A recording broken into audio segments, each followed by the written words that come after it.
Good afternoon, everyone, and welcome to today's webinar, Researching Resilience and Vulnerability to Trafficking and Other Abuses Among People Traveling Along Migration Routes to Europe. I'm sorry for the slight delay. Some of the participants needed some more time to enter the Adobe meeting room. I'm now officially opening this webinar.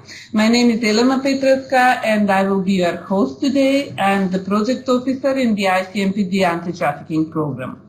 For those that do not know us, the International Center for Migration Policy Development is an international organization that works in migration-related fields.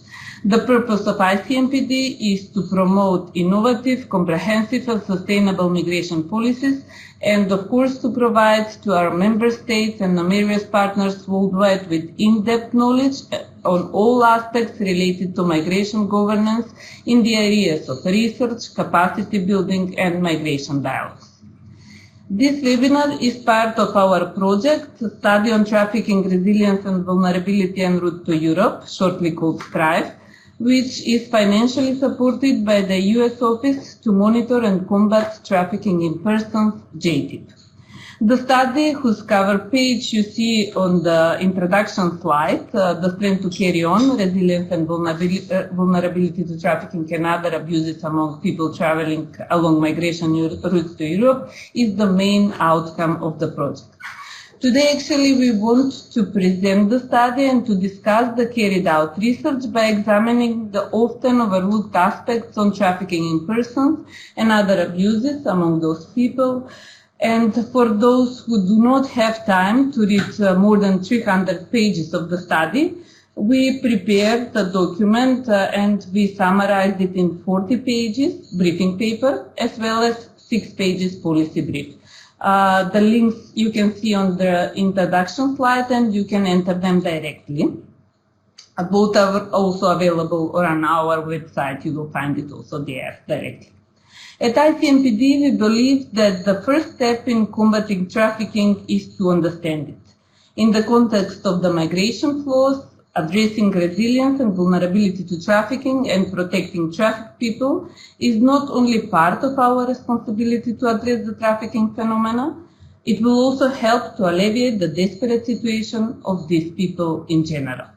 And that's why I'm particularly pleased to introduce today's speakers, Claire Healy, who is the Strength to Carry On study author, Ms. Veronica Bilger, who was the study peer reviewer, and they are both our ICMPD colleagues that have long-standing research experience on migration issues. And we will also involve in this webinar 2 of the 7 country researchers that conducted the field research for the purposes of the study, Ms. Victoria Sepheli from Hungary and Mr. Stevan Tatalovic.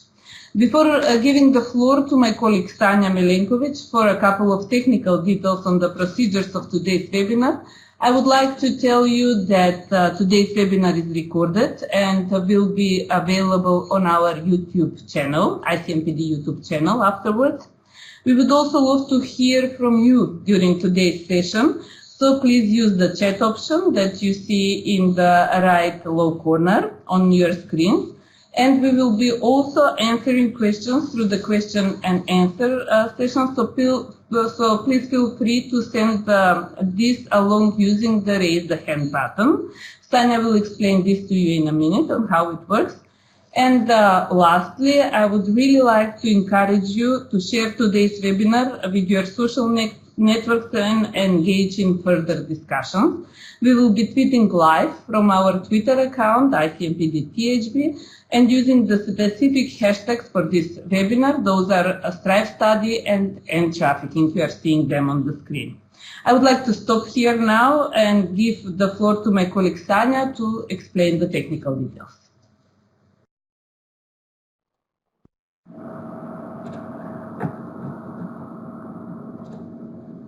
Hello to everyone. Thank you, Elena, for introducing me. My name is Sanja Milenkovic and I am a project assistant in ICMPD's anti-trafficking program, working from the Skopje field office. Today I have the task to make sure that everything runs smoothly, so for that purpose I would like to shortly present some useful webinar tips. Now that you have joined the webinar, you can see that there are several options and fields and buttons on your screen. In the upper right corner, you will be able to see the video of each of the presenters, as you're seeing me right now. The presentations can be seen in the center of the display. In case you want to interact with the presenters regarding their presentations, or with me in case you have any technical problems, beneath the video feed, you can see the list of participants, and underneath it, there is a chat box which can be used for interaction. The chat option is available to all participants present at the webinar, but you can also start a private chat with a singular participant of your choosing. For technical and quality purposes, only the presenters will be able to use their microphones. Your microphone will be muted, but you will be able to pose a question, initiate a discussion, and interact during the questions and answers part of the webinar. You can do this by clicking your hand button in the upper part of the screen. Once you will be given the floor to speak, please do not forget to enable your audio option. Also in the upper part of the screen, basically the microphone button needs to be green, so everyone can be able to hear your question. In case not everyone's participants' questions can be answered during the webinar, we will make sure that to leave the chat room open for additional 15 minutes after the presentations have ended, and try to answer all of your questions. At the beginning of the presentation and after the closing remarks, you will see in the left part of your screen two boxes that will appear. The presenters will ask you questions, and you will be able to answer them by selecting one of the provided answer options. You're able to also request from the presenters to speak louder or slower or express your opinion about their presentation by scrolling on the raise your hand button and choosing from the options provided. As I said before, we would like to encourage you to use social media to express your opinions and impressions from the webinar by following the Anti-Trafficking Program's Twitter account and using the specific hashtags #study and trafficking. Thank you very much for your attention, and in case you need any help, please contact me. Thank you, Sanya. Before we start, we would love to hear from where you're coming from and in which role you are participating at the webinar. So we will be launching now 2 polls. I'm going to be quiet for a moment while you read through the choices and make your selection.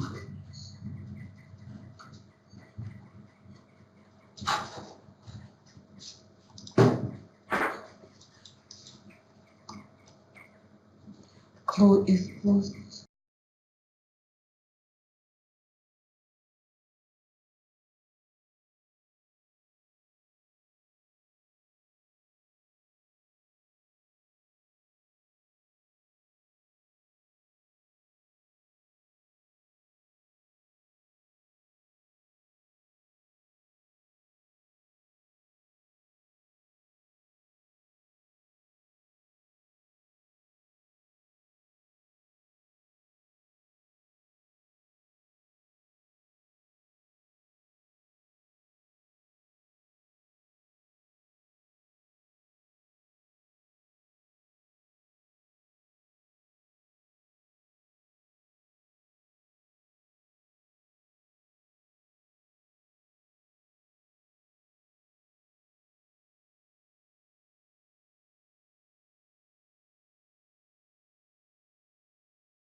Thank you. I see that some of you are coming from the countries under study, so I warmly invite you to participate in the question and answer sessions that will come after the study author, Claire Healy, Dr. Claire Healy, presents the study. For those who are just joining, I would like to repeat welcome to today's session, and I would like to start by introducing and filling everybody in. Claire, Veronica, Stevan, and Vicky. Claire is research coordinator at ICMPD's anti-trafficking program. She coordinated the research and authorized the STRIVE study, but also she's the author of the Targeting Vulnerabilities, the Impact of the Syrian War and Refugee Situation on Trafficking in Persons, study of Syria, Turkey, Lebanon, Jordan, and Iraq, which was published in December 2015. She also supervised and co-wrote the EU-funded research assessment, Trafficking Along Migration Routes to Europe, Bridging the Gap Between Migration, Asylum and Anti-Trafficking, TREM, which was published last year, 2018. Claire has been working here with us in ICMPD since 2011 and co-authored many migration studies, reports, book chapters, academic articles on various migration and trafficking issues. Veronica Bilger is also our colleague, as I mentioned at the very beginning. She is a senior researcher and head of the research unit of ICMPD. In her role as the head of the research unit, she coordinates the development and implementation of the research unit activities within the Directorate for Policy, Research and Strategy at ICMPD. She has also coordinated and worked in numerous comparative projects in the area of migration and migration policy. She has authorized and co-authorized various publications on issues on migration statistics, family migration, irregular migration, human trafficking, and methodological and ethical aspects of research involving vulnerable migrants. Besides her research activities in ICMPD, Veronica has lectured international development at the University of Vienna for many years. Stevan Tatalovic is a researcher on migration policies, currently working as data collection, documentation and reporting consultant for Save the Children in the Western Balkans, with special focus on urban migration practices. Last year, he was a country researcher in Serbia conducting the ICMPD's Strength to Carry On STRIVE study. He is also working on a major research project with the working topic Border as a Method, European Ban Option Policy and New Border Identity. Additionally, Stefan is engaged as an academic coordinator at the SIT Study Abroad program that covers Bosnia, Serbia and Kosovo. Victoria Sepeli, first of all, I would say that she is Trafficking in Persons hero for 2017. She is a Hungarian sociologist and human rights activist whose research has been instrumental in increasing awareness and understanding of human trafficking among policymakers and NGO service providers in Hungary. Known as both academic expert on the issue and dedicated advocate, she has galvanized government and NGO actors to collaborate on enhancing protection of victims. She also worked as a researcher and legal analyst between 2013 and 2015 at the Central European University Center for Policy Studies, writing a report on the prevalence and characteristics of child sex trafficking in Hungary, the first of its kind. Vicky was also engaged as a country researcher for the STRIVE study last year, together with Stefan and 5 other country researchers from the countries covered under the research. Now I will stop here and I will pass the floor to Claire to present the Strength to Carry On study.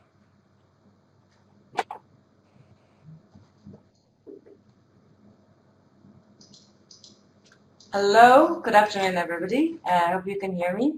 It's a pleasure to be here this morning to share what we hope is also like an active discussion with the participants, not just about the specific findings of the study, but also how exactly we conducted this research, how we ensured that ethical principles were adhered to, and basically how to go about answering our research questions in a very complex policy context and also in a very complex situation for the people on the move who were the subjects of our study. So as my colleagues Elena and Sanya already mentioned, please do feel very free to raise your hand, to ask questions in chat if anything's not clear, and also if you have any specific queries. So moving on, Sorry. I'm just going to have to ask Sanya to move on the slides. Okay, sorry, it works. Yeah, it's okay. So just briefly, the context of this research that we were carrying out. Over the past few years, since 2014 at ICMPD's anti-trafficking program, we have been conducting research, qualitative research, desk research and analysis in order to try to understand the links between trafficking in persons on the one hand and situations of forced migration, situations of mixed migration. And so first we published a study in 2015 in relation to Syria and its neighboring countries to try to understand how the refugee movements from Syria to neighboring countries, as well as internally displaced people within Syria, how that affected their vulnerability to trafficking. So we published the study on that in late 2015. We followed up then with a focus on migration routes to Europe, which in a sense was directly following from what we had done in Syria and the neighboring countries, because some of the people there started to then move on towards Europe, as well as people from other origins. And so in 2018, last year, we published a study on what the responses are along the migration routes and in destination countries. And here we found that there was a clear disconnect between people working on migration, people working on asylum issues, and on the other hand, people working on anti-trafficking. Then throughout last year, together with Stefan and Vicky and a whole team of country researchers, we conducted research in along these routes and with more of a focus on the phenomenon itself. So the phenomenon of trafficking and of resilience and vulnerability to trafficking, as well as people's experiences in general in the context of mixed migration along these routes. So going then into the study itself, this project started in October of 2017 with funding by the US State Department, the Office to Monitor and Combat Trafficking in Persons, JTIP. And within the context of this study, we focused on 7 different countries with very much a logic of these are the most used routes that people are using or were using at that time to travel onwards to Western Europe. So people arriving in Greece across the Eastern Mediterranean, people traveling through Bulgaria, North Macedonia, Serbia, Hungary. And then we also looked at Germany as really a key destination country, the most important destination country in absolute numbers. And we also wanted to cover the central migration, the central Mediterranean route. So we also conducted research in Italy. So the scope of the research then was looking at those different migration routes, the Eastern Mediterranean route leading on to the Balkan route through Europe, and the Central Mediterranean route. That was a geographical scope. In terms of chronological scope, we started the research looking at the beginning of 2015, when there was a significant increase in the number of people using the Balkan route particularly. And we covered also all the way up to 2018, the year during which we were conducting the field research. In terms of the thematic scope, our main research questions were focusing on the incidence of human trafficking among people making the journey to Europe. So can we find cases of trafficking that are indications of generalized trafficking that have not been identified by the authorities? But we also wanted to look at why trafficking takes place, or why in some cases it doesn't. So in what ways some people are more resilient to trafficking and other abuses, and you know, the negative side of that, what actually makes people more vulnerable.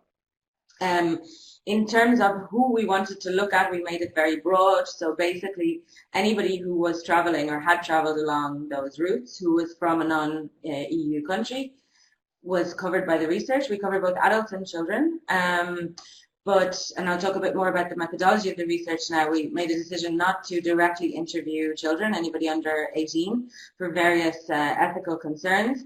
And this is basically because of the great researchers that we had, such as Vicky and Stefan. We did manage to interview young adults who had taken the journey as children. So we, for that reason and for other reasons, we have a lot of research findings on children, despite the fact that they weren't directly interviewed. So here's just a representation of the routes that we were looking at. You can see the route from Turkey across the Eastern Mediterranean to Greece, and the most common route then being, of course, carrying on through Greece to North Macedonia, through Serbia, through Hungary, and then onwards to the rest of Europe. Some people, of course, took a land route from Turkey to Greece or from Turkey to Bulgaria and continued on from there. It's worth noting now that we're in mid-2019 that the routes have changed to a certain extent. There are more movements in different regions, such as through Bosnia and Herzegovina and Croatia and so on. And the situation is very dynamic. But at the time that we were researching, these were the most commonly used routes. And then, of course, the central Mediterranean route, which, as you can see from the map here, is a route that's very much used by people from either West Africa or Eastern Horn of Africa to travel then largely through Libya, sometimes also through Tunisia, to arrive in Italy by sea.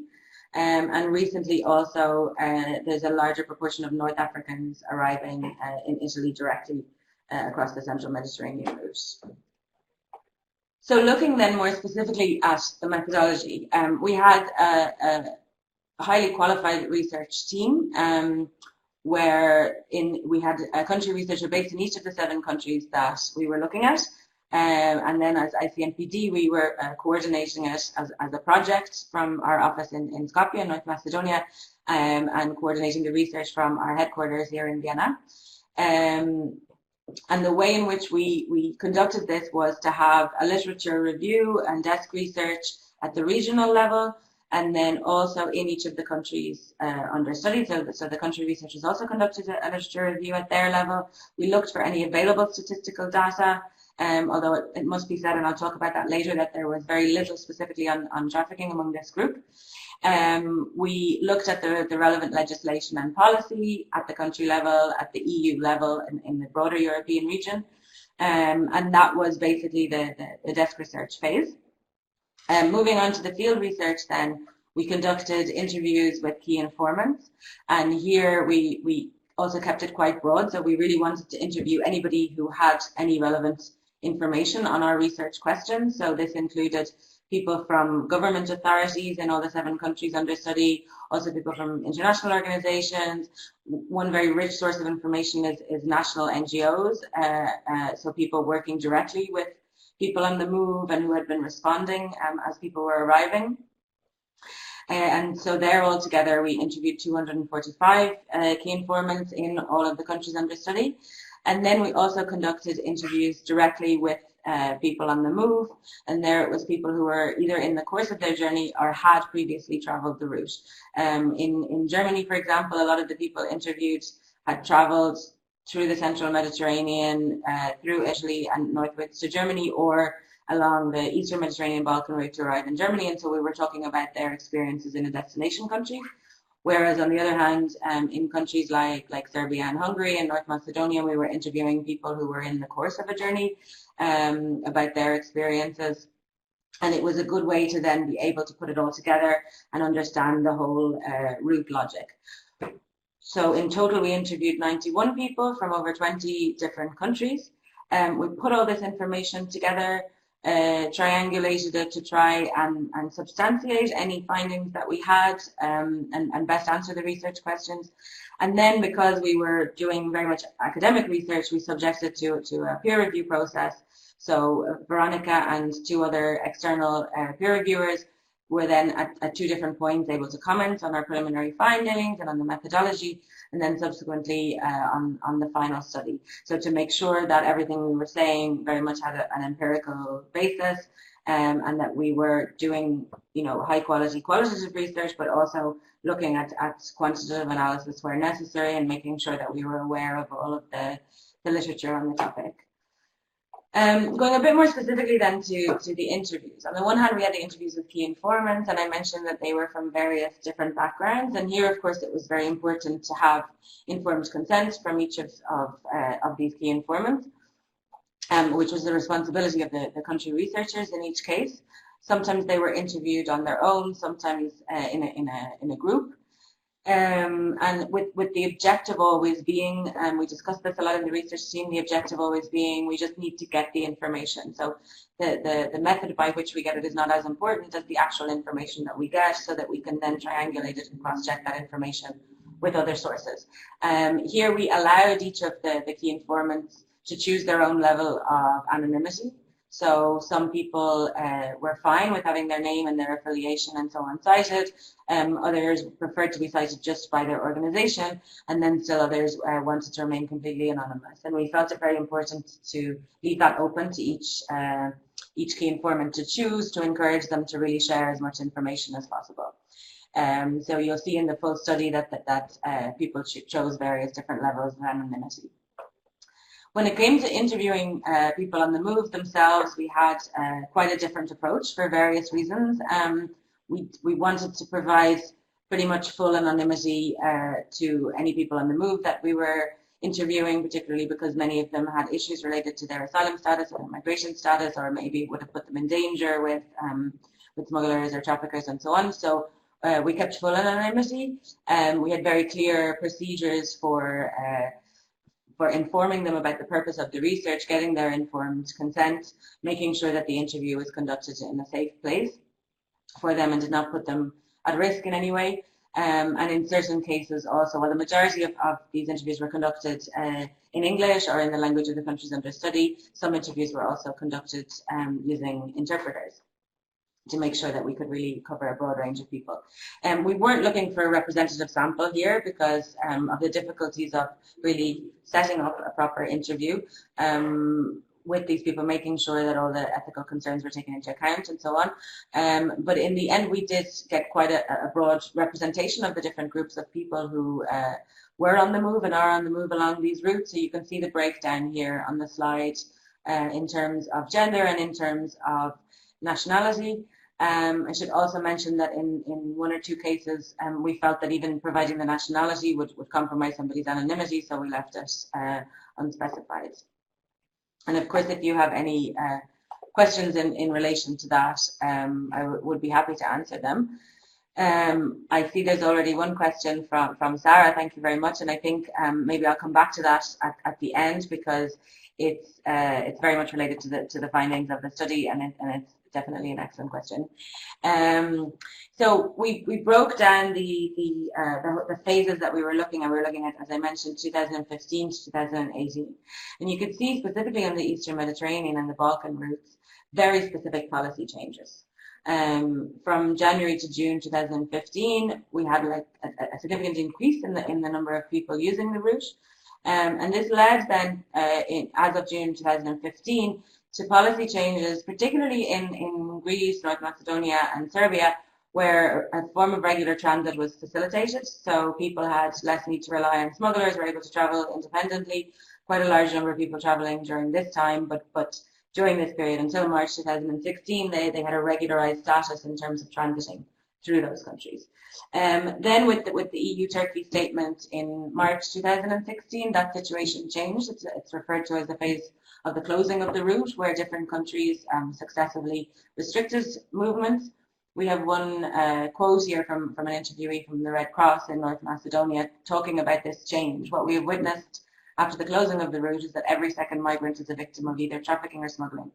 And maybe any woman traveling alone or traveling at all is a potential victim of trafficking. So you can see very clearly this is just one example from many sources testifying to the fact that the closing of the route, as it's referred to, made it a lot more dangerous for many of the people who were traveling during that time. And indeed, for the final phase that we looked at, so the last 2 years, throughout 2017, 2018, where you had lower numbers of people traveling, but an increased levels of vulnerability due to all of these restrictions on mobility. If you look then at the central Mediterranean route, it's slightly different, although of course it's affected by many of the same policy developments at EU level, such as the relocation program for distributing people within the EU, and also the hotspot system that was applied in Italy and Greece in order to deal with higher numbers of arrivals. On the other hand, 2016 was the year when Italy experienced a higher number of people arriving, and that has then reduced significantly since then, partly based on a memorandum of understanding signed in February 2017 between the Libyan government and the Italian government. So you can see the impact of that in terms of reduced numbers. I'd like to finish up then by just sharing with you some of the key findings. As you can see, what we really wanted to look at during this webinar is not just the findings themselves, but also, you know, how we conducted the research, what does that mean, how could similar research be conducted, or should it be conducted, and so on. But just briefly to give you an idea of some of the findings, and as my colleagues mentioned at the beginning, you can also access the full study and the briefing paper and the policy brief on our website. We found one of the most important findings is that we looked at different personal characteristics and circumstances as potential drivers of resilience and vulnerability to trafficking and other abuses. So, for example, being a child, for women and girls, for people in certain family situations, children traveling unaccompanied. And we found that, you cannot say that in itself these are factors of vulnerability, but rather it really depends on the context in which they're traveling. So where there are provisions for these more vulnerable groups in place, they might actually end up being less vulnerable. But on the other hand, if people with these personal characteristics are not protected and not subject to special provisions, that can make them acutely vulnerable. So it's very much about the context in that sense.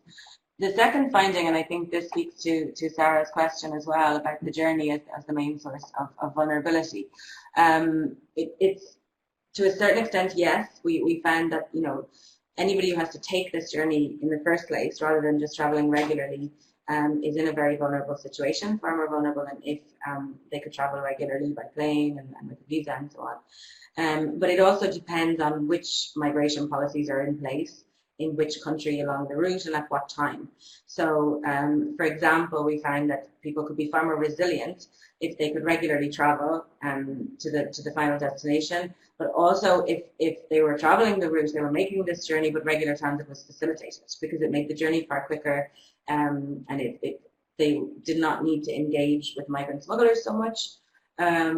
While those who really their mobility was blocked and were not able to continue and had to engage migrant smugglers, that made them far more vulnerable. So the journey itself is a source of vulnerability, but it also depends on the specific context along the route and in each country that a person needs to enter in order to get to their final intended destination.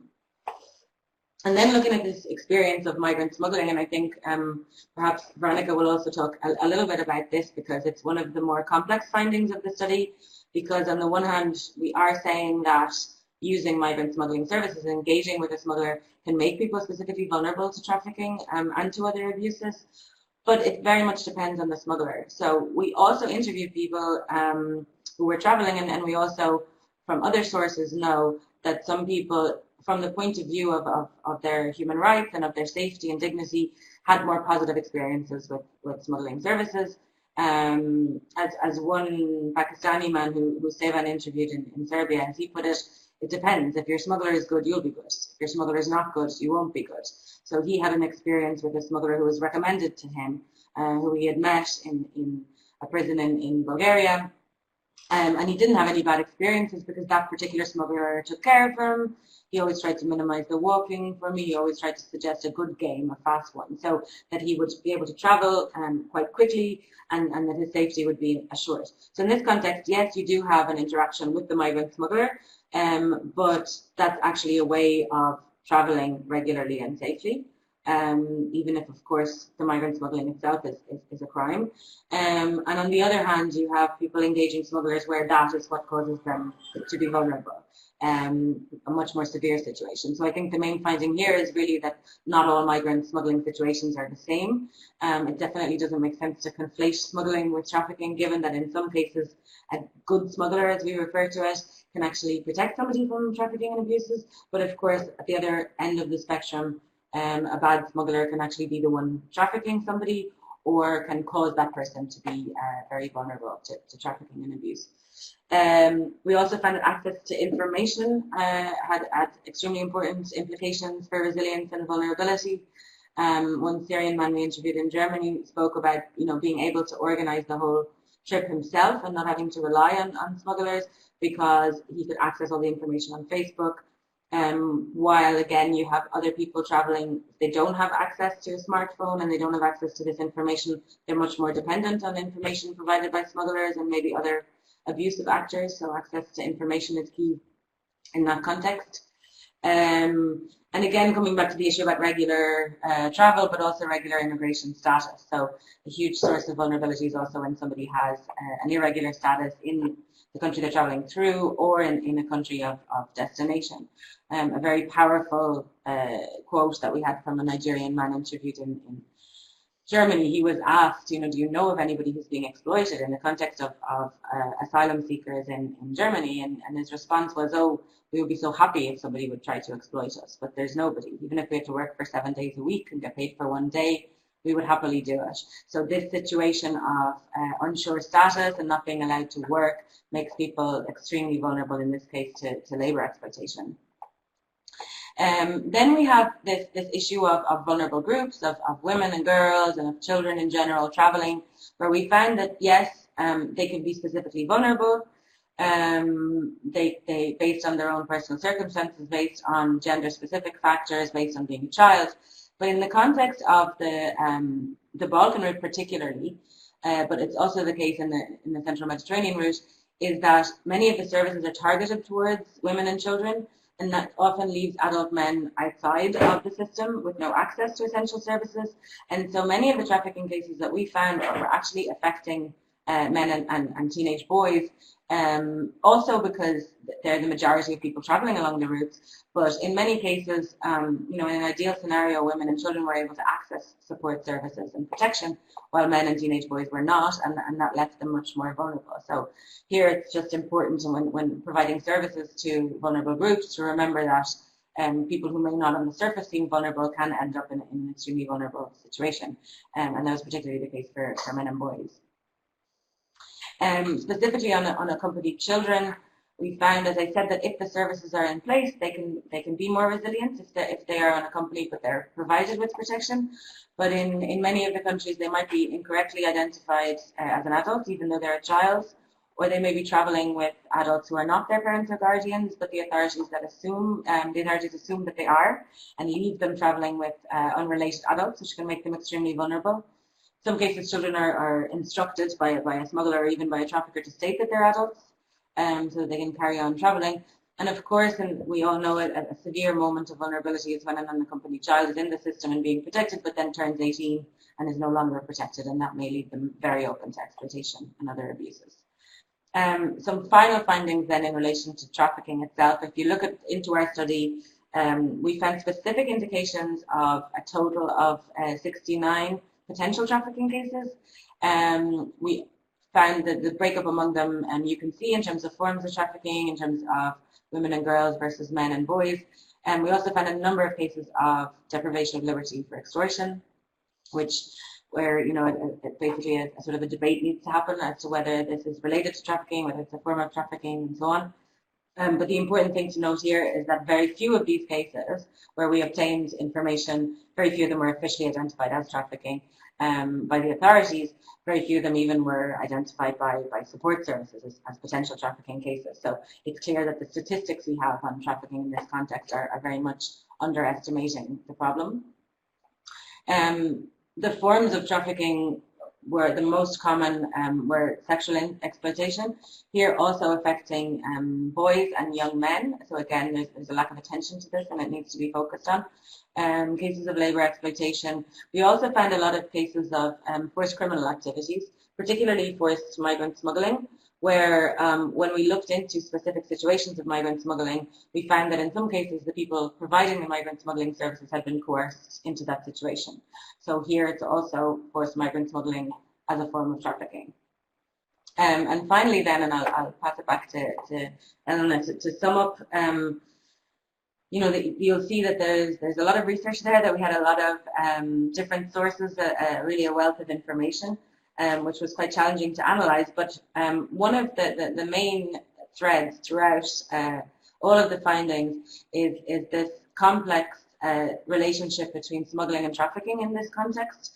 And we found that in almost all of the trafficking cases that we looked at, the reason why a person had been trafficked, had been exploited, is because they were in a vulnerable situation, and a trafficker abused that vulnerable situation. And that vulnerable situation was almost always created by the fact that they needed to pay for smuggling services. So you have situations where the smuggler and the trafficker are the same person. Somebody, comes as a smuggler, targets a person, provides smuggling services, and uses that situation to also exploit that person. But on the other hand, you had situations where smuggling and trafficking were taking place separately, but the reason that the trafficker could abuse the trafficked person's vulnerability was because they needed to pay for smuggling services, and they were desperate for money, and they were in an insecure situation. So that's maybe one of the overall general findings.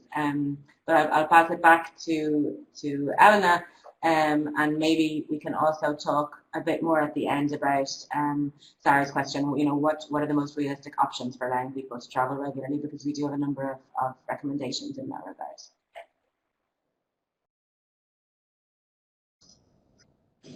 Thank you, Claire. I think you see me, but there is some option. There is some problem for the camera, but I think it's good as long as you hear me. Thank you, Claire, for presenting the study and providing us with the research insights, and especially about the methodology. The last thing that you said about the key findings and about the distinctions and interlinkages between the migrant smuggling and migrant trafficking leads to me to the next question, which I would like to pose to Veronica, who was peer reviewing the study, and I would like to ask her basically, because she was involved in the previous research in examining migrant smuggling. So Veronica, what do you think this research tells us about the migrant smuggling? And tell us please more, Claire already touched upon this in her presentation, but tell us more please about the interlinkages and distinctions between the migrant smuggling and human trafficking in this.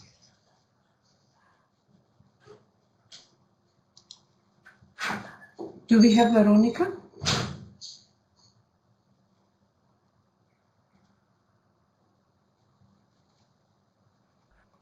Do you hear me?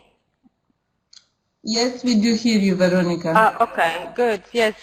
Thank you, Elena. Good afternoon, everyone. So it's a pleasure to share with you some of the thoughts. I had the honor to review the study, and I was working on smuggling a lot before.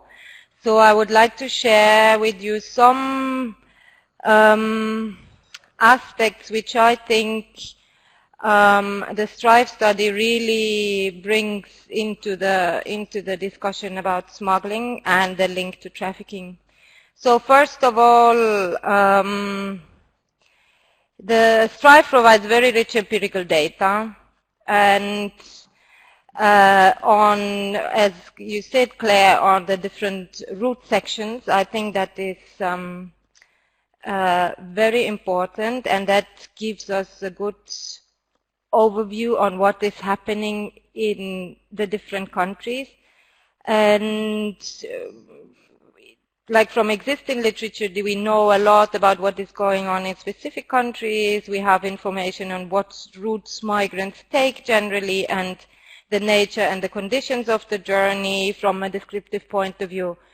But the approach STRIVE applied, starting from the vulnerabilities and from the resilience factors, really gave it, to me at least, understanding smuggling and trafficking, particularly smuggling now, gave a different twist really. Because vulnerabilities, resilience is something that is probably more discussed in the context of trafficking and less in the context of smuggling. So also that you took the approach of looking at the departure, what is going on at the departure and on the way in the transit, and then also upon arrival, and then linking all, I think is really, really gives a new picture whole dynamics. So the particular approach of STRIVE to look at to identify vulnerability as central to irregular migration processes in general. So I'm not talking about smuggling, but all irregular migration. It can be forced migration, whatever is an irregular migration process. I think that is it shows that vulnerability is the reason for irregular migration, a constant accompanying aspect of irregular migration and the result of irregular migration once an individual has reached the final destination. And I think that is really the particular focus and the strength of the STRIVE study. And then you also show that vulnerabilities and resilience are influenced by a range of factors, not only on the different stages of a journey, but also, as you say, the personal characteristic, the structural or rather institutional aspects, and the policy context, the travel context, and so on. So all these interact when people travel outside legal migration channels. So I thought, what does this tell us now in terms of smuggling if we link it to the vulnerabilities and to the resilience? And we can see from the STRIVE study that migrants shift between vulnerabilities and between resilience. And they have to show greater resilience, of course, as they shift to greater vulnerabilities.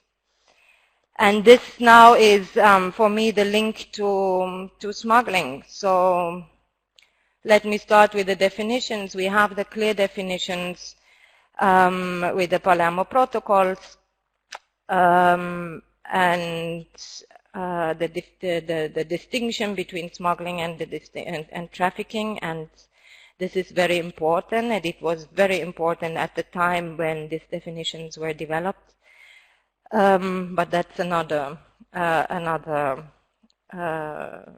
issue. So it's very important that the two phenomena are differentiated and understood as in terms of modus operandi are different and so on. But then what the study shows is at the same time in practice it's really not clear cut to distinguish. So there are many, as you said already, Claire, there is many overlap or many aspects that are not easily linked to smuggling or trafficking only. So how can we link it to vulnerability again? So if we understand vulnerability, first of all, is a condition. And then resilience is the way, on an individual level, is the way a person believes to respond best to to vulnerability. And this is where the smugglers come in. And also, as you highlighted, Claire, turning to a smuggler in this case can be an act of resilience. And also the smugglers performing well can then foster resilience, because migrants, they act in resilience and respond to the vulnerabilities they face because they would not have any alternative to move. At the same time, we have the other side of smugglers that would rather work the opposite. So using smuggling services may just mean increasing vulnerabilities. So that, as you mentioned, Claire, already, the high smuggling fees that may create dependencies in various forms, or also the smugglers who deliberately use fraud, force, violence, or betray the migrants, put them in danger, and so on. So the migrants the high smuggling fees might, for example, lead to migrants stuck in transit, and where they need to raise money for their onward travel, and because they're in irregular position and status, they are vulnerable to be exploited. It's the labor market, so the risk is very high. Then we have the aspect of traffickers making use of smugglers, of course, so they advance funds for migrant journeys and then offer the migrants to work off their debts after arrival. And that must not necessarily be the smuggler. That can be two different persons, so traffickers hire smugglers, but it can also be more closer cooperation here, so that you don't really know who is the smuggler, who is the trafficker anymore. And then the third aspect, which from my point of view, for me was very important also, was, as you say, women, and then as you show impressively, also particularly young men and boys, Afghan more particularly, may need to pay twice. So they with money and then again with their bodies. Also here is, I think, what is trafficking and what is smuggling is not so clear, but what we can conclude is that there is high potential for exploitation and human rights violations in migrant smuggling, and particularly also because it is illegal. So you also highlighted the use of modern communication technology by migrants, and I would like to add here, I agree, you say it's promoting resilience because migrants can better assess risks involved in smuggling or more carefully choose smugglers. I agree, and at the same time, migrants are much more vulnerable to harm and exploitation because they are left to their own devices. So there is something that happened compared to previous years, that smugglers don't accompany anymore their clients, the migrants, so they don't care anymore. And vulnerability of migrants is enhanced, and the risk to fall victim of all kinds of exploitation is much higher because they are left to their own devices. And that brings me to a last point maybe, which I think is very important, and this is a bit more complicated aspect, I think. This is migrants may engage in smuggling themselves and maybe even in trafficking in some cases and in some roles, so as recruiters, traffickers, drivers, skippers, providing accommodation and so on. And they do this to raise money to pay for the next part of their own journey, in turn for free passage, for example, or they may also do this. This is what we saw in our research on smuggling, to actively support their journey of their own family members who would not have the chance to travel otherwise. So in this case, and this is the delicate question for me also now, is in this case resilience then manifests itself in a criminal action. So how do we deal with this? Because still these migrants, they act in resilience. They act even if it's socially undesirable. So they act in order to improve their situation and act on their vulnerability by the way they do. So what can we see, what can we learn from this is that vulnerable migrants act in what we could call possibility spaces. So they act in a way they see possible and open to them to reduce their vulnerability. And if this is, if this means engaging in supporting a smuggler, then this is the possibility they see open to them. So I think there is much space also for from the practitioner side to work on that side in the area of prevention, in the area of information, and in the area of opening more spaces for migrants to more possibilities to act on their vulnerability. So that indeed is one of the main findings to me in the study, that the dichotomy of the bad smuggler versus the vulnerable exploited migrant does not stand the test of reality in many ways, and that such labeling, also this comes in addition, often only is a temporary snapshot. So we see what happens at that very moment in that particular country, in that particular context. And the STRIVE study shows there is something before and there is something after. So also then vulnerability as a catch-all is very difficult. Because of that very moment we look at, this is what we see. We don't see the rest. We only see it if we look at it as you did in the study. So, and they act this way exactly because they are vulnerable and because they may be in need of protection.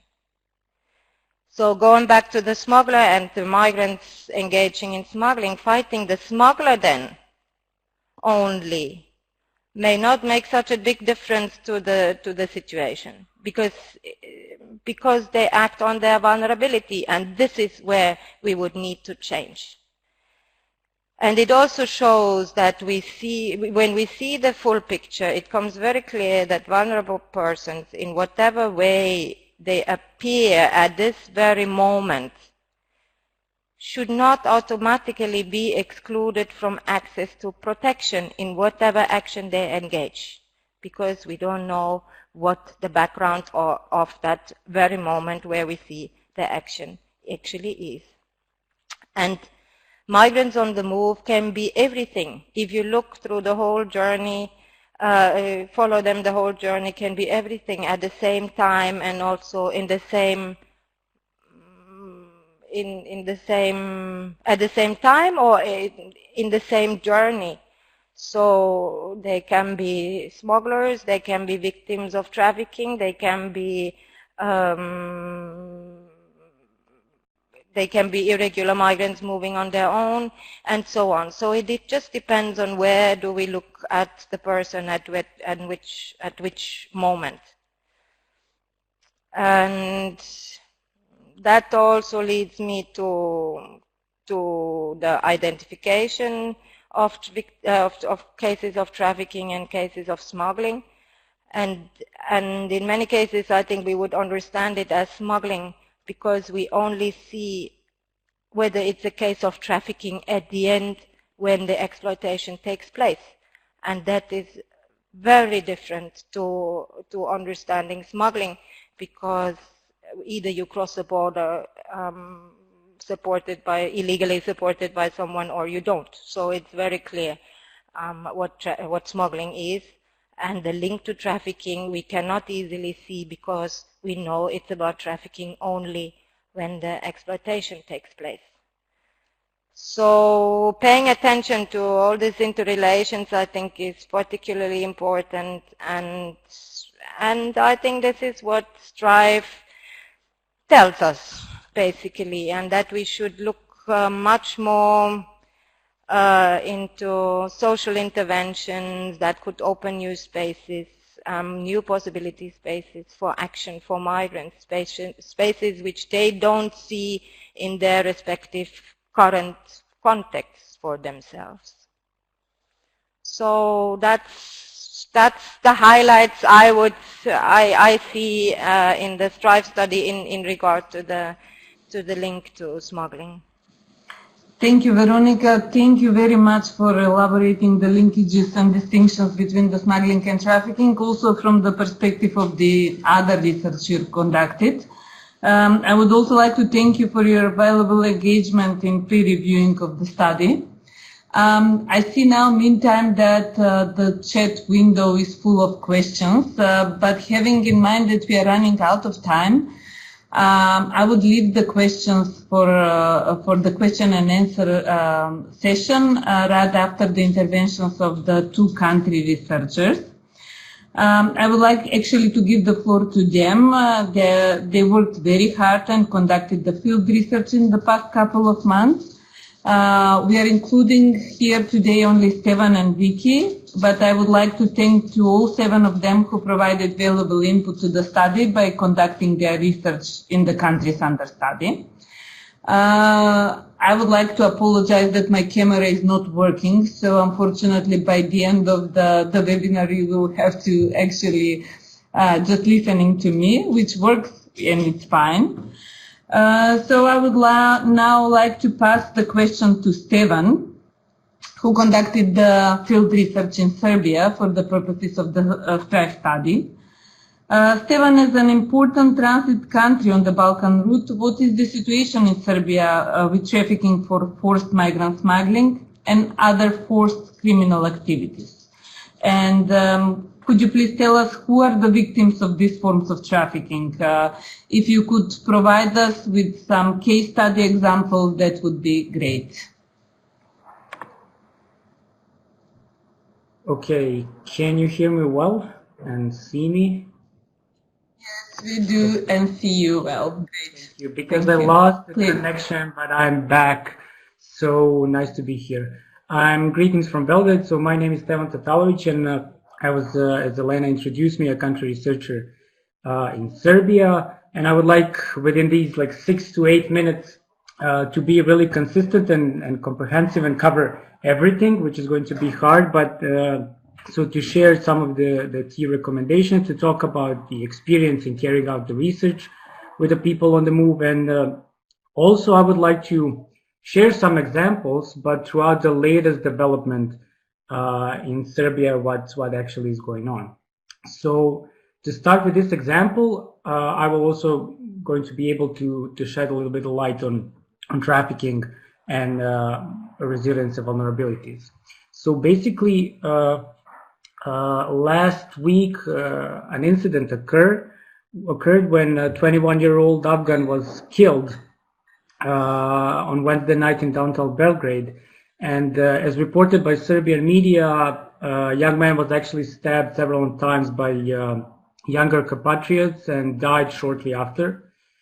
And an Afghan boy who was allegedly involved in this incident was killed the following day by unknown asylum seekers in Krnjača Asylum Center, which is not downtown Belgrade. It's more like on the outskirts of Serbian capital.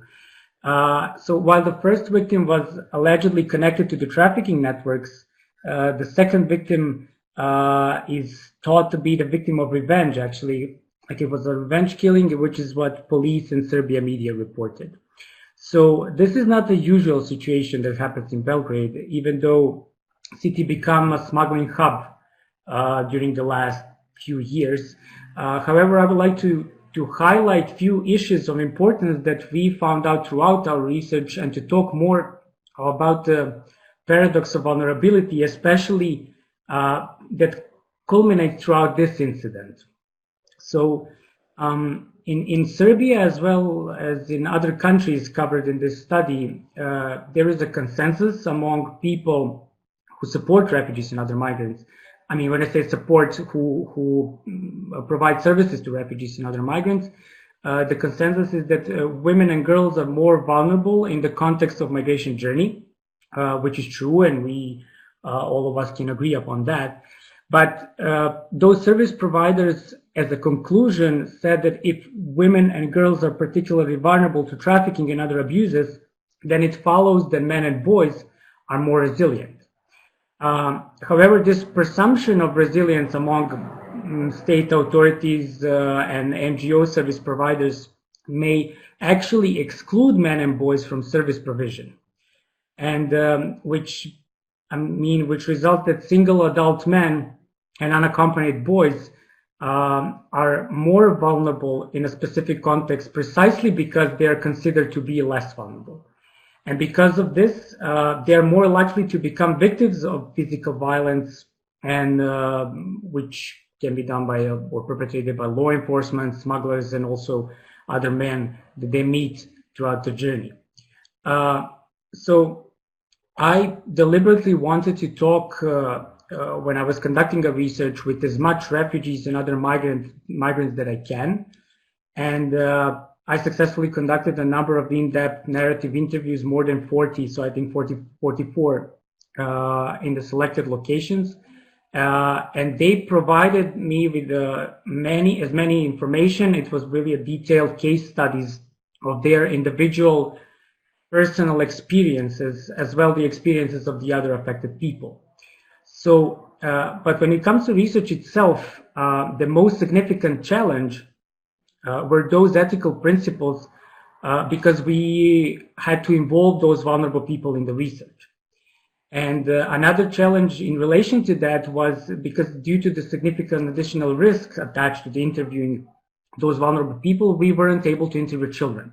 So kids who were under 18 years old, we didn't have a chance to talk with them. However, we had a chance to talk with them who were young adults, like 19, 20, 21 years old, who actually started their journey when they were kids. But also what I needed to do, I needed to find the support to those claims and that they stated among the key informants, and to support them through the interviews with the key informants with the information that they would like to share. So basically, one of the key informants, he told me, and this is a quote, single young men are not seen as vulnerable by any organization, program, or state authority, thus making them most vulnerable in the long run in Serbia. Smugglers are more violent towards them, the police are more aggressive, and many of them are under a lot of pressure in terms of mental health. There's a lot of PTSD among single men, end of quote. So basically, that helped us to kind of frame this, let's say, this so-called paradox of vulnerability, because vulnerabilities for men and teenage boys arise from the fact that the smugglers may take those young men and boys traveling alone to more dangerous routes. Also, boys are more vulnerable because of the family expectations back home in the country of origin in terms of earning money and support family members. Boys are also significantly, because boys are actually really overrepresented among children that using Western Balkan routes, and in Serbia, particularly among unaccompanied children. And unaccompanied boys are a specific at-risk group for trafficking, as well as young adults, as well as single men. So, which is why, in the end, to come back to the to this example from the beginning, like what happened last week, I would like to highlight some of the recommendations, a few recommendations that we have in our study, and that are actually connected to this incident, but also that are really important for the policymakers and the future researcher to take a look. So one recommendation would be to combat forced migrant smuggling as a form of human trafficking, not just as a necessary, like a legal thing, but more for all the stakeholders. It is really important to be informed, trained, and properly resourced to identify those cases when smuggling can become a form of human trafficking. Another recommendation is to apply non-punishment for people on the move who have been trafficked, like this case that I stated in the beginning. So somebody who was actually a victim didn't have a chance to report this because he was actually probably scared or anxious to report this due to the circumstances that he would maybe, as a migrant who was forced to become a smuggler, also, and forced to participate in criminal activities, can be punished because of these crimes. Another recommendation that I would like to highlight is also in relation to this, to investigate suspected cases of migrant smuggling for indicators of trafficking, so exploitation and other abuses. This is more for like this has a focus on law enforcement and other service providers, but also to increase the identification and protection of trafficked men and boys, because as I try to show to this example, but also the paradox of vulnerability, men and boys are really at huge risk and they're particularly vulnerable. Okay, so from my side, I think I was on time, like within 6-7 minutes. So I would like to give the floor to Vicky to continue and also present us more from the Hungarian perspective and also from the SRIVE study. Thank you. Thank you, Stefan. I would also like to thank you about highlighting some of the recommendations. I think the one for including the people on the move to the service provision throughout the countries they travel is very and extremely important. You also mentioned children, and this is the topic actually that Vicky will speak about. As a reminder, Vicky was our country researcher in Hungary. And I would like to pose a direct question to you, Vicky, because children are particularly vulnerable to trafficking in this context. Could you please tell us what makes them more vulnerable? For example, traveling unaccompanied, being abused by a member of the travel group, teenage boys we mentioned, and what makes them more resilient on the move?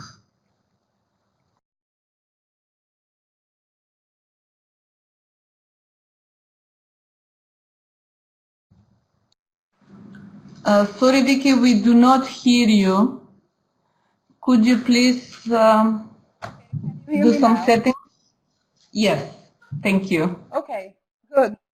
Okay, so I start again. So I'm from Hungary. Hi, I was the country researcher, and I'm going to talk shortly about the vulnerability and resilience of children.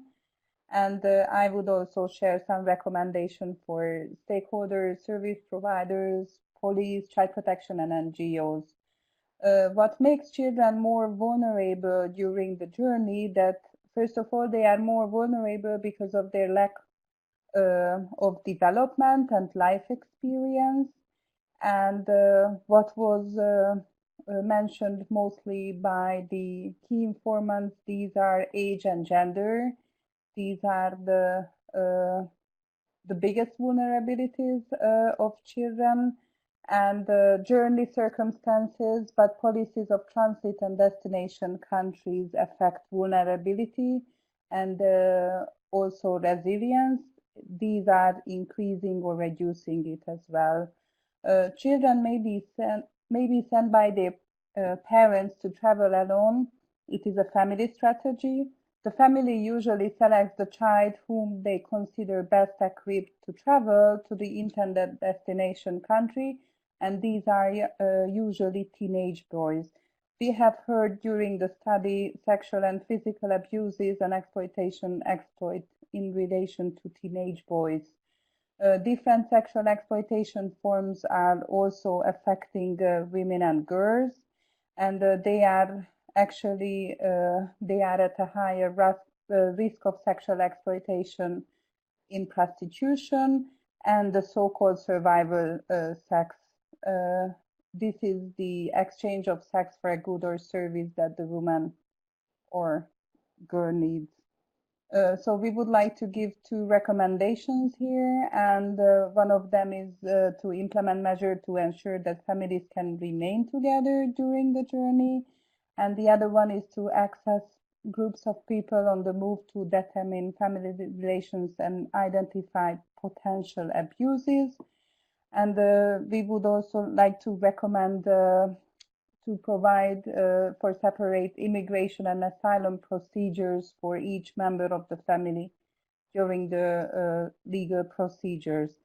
Now I will also share some information on the resilience of children, and these are the factors that make them more resilient according to the study. That first of all, if they are traveling by parents, can you see me? Yes, okay. If they are being reunited with their family, if they are being properly identified and protected as unaccompanied children.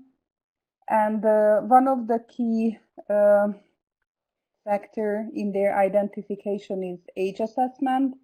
And we could see that if it works well, then it increases protection of children. And we also have two recommendations here. One of them is to ensure protection of accompanied, unaccompanied, and separated children, and also those children who are transitioning into adulthood who are actually 18. And just one note that all the countries who were under the study, they have actually ratified the UN Convention on the Rights of the Child, and they agree with all the rights of the child written in the convention. Okay, that's all. Thank you, Vicky. Thank you. Thank you very much for your intervention. I still think that we are running out of time. We have 10 minutes left, and I would kindly ask participants and I would like to encourage them, of course, to ask questions about the study. For the moment, I don't see anyone that has raised its hand. So while we are waiting this, I would kindly ask Claire to actually summarize the questions and answers that were in the chat option, because Claire, you were very active and I saw that there was active debate in the chat window. From my perspective, I would tell you if you could please reflect on the overall recommendations, and what is most interesting is that 69 potential trafficking cases were identified in the course of the research. And I would really like to also hear about what were the steps taken afterwards, like to the recommendations.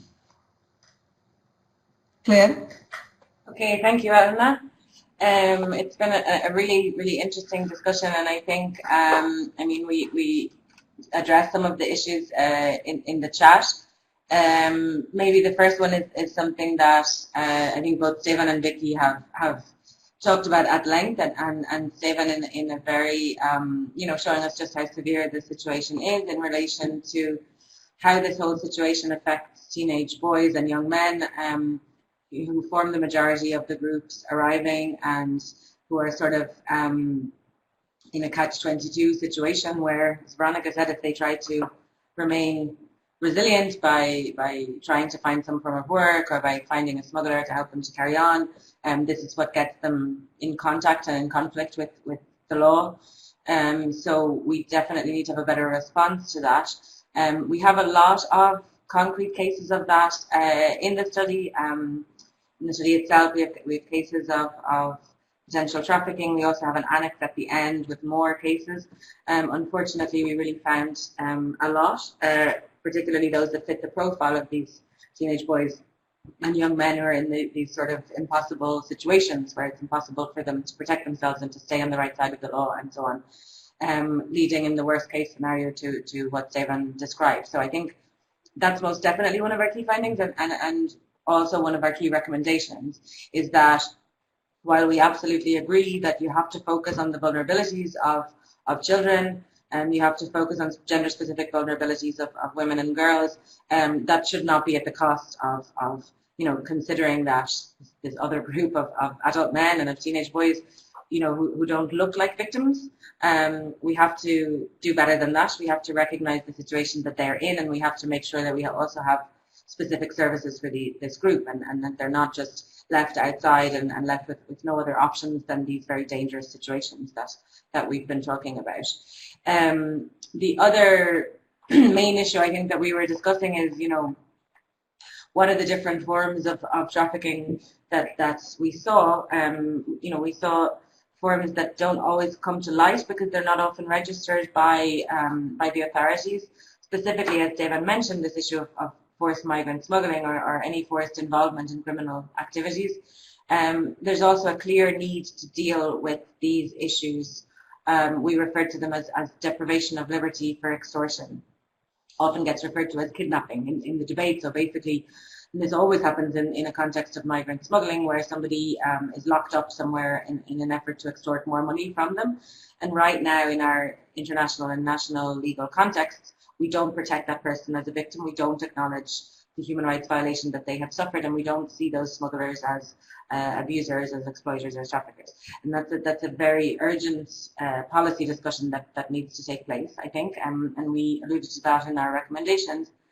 And then finally, and also in terms of like moving forward, coming back to the first question that we had in relation to regular travel, I mean, this is the most important point, and we were in a strange situation, you know, researching the situation of all of these people on the move, but also the more the research continued, knowing that, you know, in order for people to be safe and in order to be fair, none of them should be in this situation. Nobody should have to be subjected to this journey. The response, you know, certain European countries and certain responses have focused on just trying to stop people from moving at all as a solution.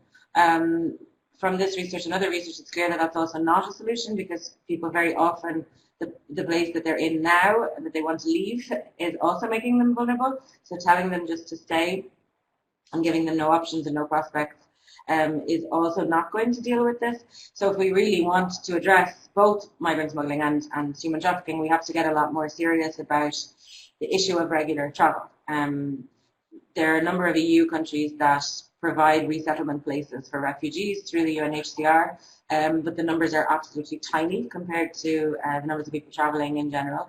So that has to be expanded. Then there's a discussion at the EU level on member states issuing humanitarian visas. So to basically allow the people who are travelling along these routes, you know, many of these people travel and then they apply for asylum and then they're granted asylum. And so the EU states are recognizing this person as a right to international protection. But at no point are they giving them the option to travel safely and regularly. And this humanitarian visa would be a method of ensuring that, which I think is very positive. And then finally, you know, for the people who are traveling, you know, at different times, a bigger or smaller proportion of the group who are traveling, who maybe would not be granted international protection according to the national laws and in member states and according to EU law.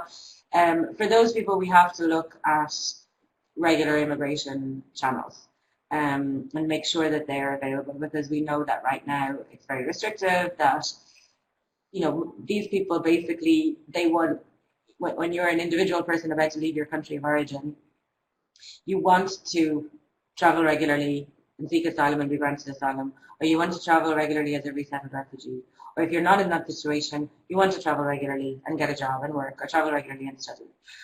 And the reason that this is not happening is not because those people don't want to travel regularly, it's because there are no options open to them. Like Veronica mentioned, you know, you're just not in a situation to make the choice to travel regularly and to stay sort of within a safer and more regular scenario. So that's a discussion that